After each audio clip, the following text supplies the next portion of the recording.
Hi, good afternoon. Welcome to MF Corner. I'm Sumaira Abdi, and here's wishing all our viewers a very, very happy new year. I hope 2021 is all that and more. So we kickstart the year with by answering your queries. Joydeep Sen, founder of WiseInvestor.in, and Shweta Rajani, senior vice president and head of mutual funds at Anand Rathi Private Wealth Management, join in this afternoon.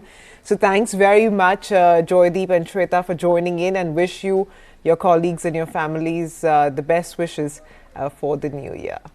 Next up, Karan Sharma has written in from Kolkata. He says that credit risk funds have a high expense ratio, and he also wants to know if they're safe in terms of investment. He says he has a high risk appetite. But, Shweta, credit risk funds at their height were almost a 1 lakh crore rupee category, right? 90,000 crore upwards.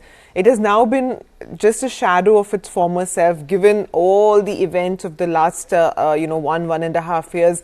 Not least of all, which is Franklin. Are credit risk funds still recommended for retail investors? I mean, even high-risk retail investors, given that SEBI itself is moving them to the very high-risk bracket? Right. So firstly, Happy New Year to everyone. And Sumaira, as far as expense ratio is concerned, expense ratio has no relation with the safety of the product. The expense ratio is more determined by the asset size and the level of management required. So risk funds, because they have a little more management required as compared to few other categories, tend to have a higher expense ratio.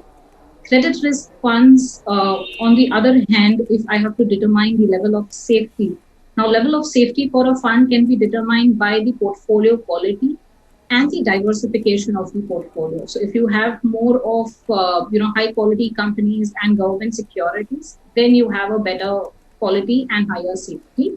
If you have more diversified portfolio, that also in a way indicates better risk management. Credit risk funds, as the category goes, 65% of their money has to be invested in papers which have a rating of AA and below, which means that they are investing in companies which, from the credit risk standpoint, there is a probability of, or higher probability of default. And given the scenario where we are, you're right that a year back it used to be a very dominant category, and because of the downgrades we've seen, because of the concerns on the business environment due to COVID, they've faced a huge redemption pressure, and today it's where it is. Even today, there are a lot of businesses that have been impacted, and the financial stability of these companies is questionable. So where we are today, I would recommend that for the next 2 months, this category is avoidable. Once the business environment stabilizes, the economy is back on its recovery path, the category can be re-evaluated for investments. Okay, that makes sense. The next query, and this is pretty interesting also, Akash Surana has written in from Himachal. Now, he wants to know what is the ideal allocation between government bonds, corporate bonds and equity under NPS. And, he says now that equity is at an all-time high, interest rates are at their lowest. What should be the right mix? Should it be changed annually? Now, I know we don't take up NPS, regularly on MF Corner, but I thought this is something that investors would, benefit from. So, Shweta, is there any such thing as an ideal mix? Sure. Pretty interesting question, Sumaira. So, actually, the ideal asset mix that he should have depends on what his desired allocation is.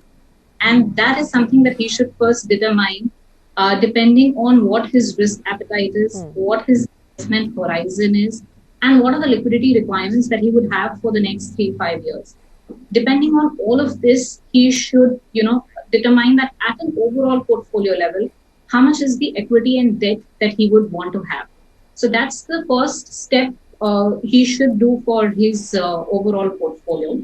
Let's say he's determined that he wants to have a 60% equity and 40% debt. That's what he should follow even for the NPS investment. So even in the NPS, I'm assuming that he's gone in for the active option, because that's where the investor himself can design how much he wants to allocate in each of the four investment categories that are provided by NPS. So step one, you determine what is your horizon, what is your risk appetite, and what's the allocation you want to have. Once you've decided that, implement it even for the NPS in the same proportion. So if you've said 60-40, then do 60-40 even for NPS. The second thing he asked was that given where the market is, should he, let's say, maintain this kind of mix? I would say that even though markets have run up and they are at, around 14,000 levels, when we look at markets from a valuation standpoint, we would say even at these levels, markets are fairly valued. So I don't call market to be in an overvalued zone. From a forward PE standpoint, we stand at a 21 PE as compared to a long-term average of 18 PE. So you're not so far to be called as an overvalued market. And considering that, this is backed by the economy improving and corporate profitability to improve next year, it's fundamentally good where the market is. So you should maintain your strategic allocation towards equity. On the debt side, you have an option of government security and corporate paper. Like I said, there could be a number of businesses that may have been impacted due to COVID. It would be better that for the debt, he has a portfolio which is biased towards government papers and have high quality corporate bonds in his portfolio. Last, rebalancing. It's good to have an annual rebalance frequency, but your rebalance should be basis the asset mix. So if you've significantly deviated from your desired allocation is where you should rebalance it. It should not be tactically done basis market views. Okay, that's fair enough. So, don't do it just for the heck of it or because somebody is telling you to do it. Do it if you are sort of wavering from the path that you have chosen to take. A quick break. Shweta and Joydeep, stay on with us. They'll answer more queries on the other side. Stay tuned. Hi, welcome back. You're watching MF Corner. Joydeep and Shweta are with us and armed to answer the more queries that have come in. Okay, the next query comes in from Arun Asokan. He's written in from Bengaluru. So he wants to know what is a better option between equity funds and balanced advantage funds. So I guess he is looking to sort of capitalize, Shweta, the current environment. But what is the recommendation? I mean, does an equity fund serve all purposes? Should equity and debt allocation always be separate, or can they be combined into a hybrid fund? Yes, Mera. So a balanced advantage fund, as you pointed out, it's a hybrid fund in which the fund manager will actively change between equity and debt depending on his views on the market situation as well as where the valuations are.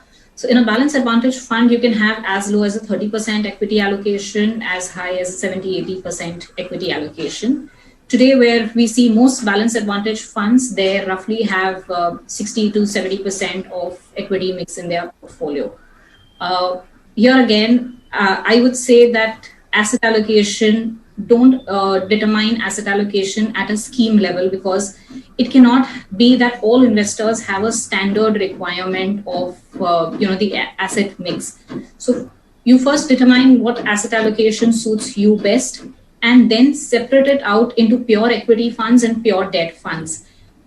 If we look at statistics, we've seen that if you are a 3 to 5 year investor, if you separately manage your equity, debt, and give it to your respective experts in each of this asset class, that tends to yield 1 to 1.5% higher returns than most of the balanced advantage funds. In fact, if you even compare it to a pure equity fund, though it's not a fair comparison to do, but if you look at the top 3-4 balanced advantage funds and just compare it to the large cap funds, in spite of all the volatility that we would have seen over the last 3-5 years, pure equity funds tend to outperform balanced advantage by roughly 1.5% per annum. So my recommendation would be that you stick to pure equity and pure debt basis the asset allocation that you would want to have, rather than putting it in a equity balanced advantage fund. Investor, and what should be the portfolio allocation, Shweta? Yes, Mera. So, firstly, the CPSC ETF is a ETF which has a portfolio of 10 public sector enterprises. It's an equity ETF. Uh, if you look at the sectoral mix, this ETF has roughly 46% allocation to power sector, another 23 odd percent allocation to mineral companies, and 21% to oil and gas companies. So if you see, the portfolio is not just concentrated in terms of the number of stocks, but also in terms of its sectoral allocation. This automatically increases the risk of the portfolio. And if we look at risk, which is measured in terms of standard deviation, the deviation of this portfolio would be around 25-26%, as compared to a large cap fund, which would have a standard deviation of 18 to 20%. So if you are a conservative investor, this definitely is not the product where you should invest into. You rather invest in a diversified basket of equity funds, large cap funds, mid cap funds, flexi cap funds. That's where you should put your money. As far as the Bharat Bond ETF is concerned, it is a bond portfolio of around 13 to 14 AAA rated public sector bonds. So given that it has a negligible credit risk, one can say, and it is worthwhile considering.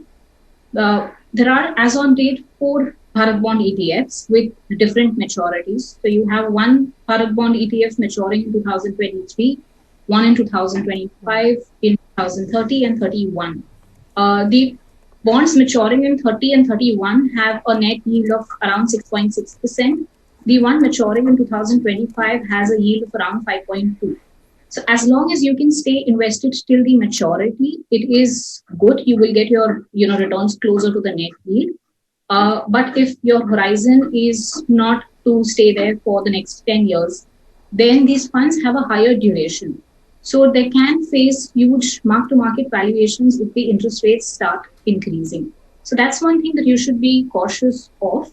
As long as it matches your investment horizon, the Bharat Bond ETF is something which can be considered.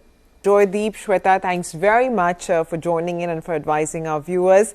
With that, we'll wind down on MF Corner, but do stay tuned. The team of Closing Bell joins you next.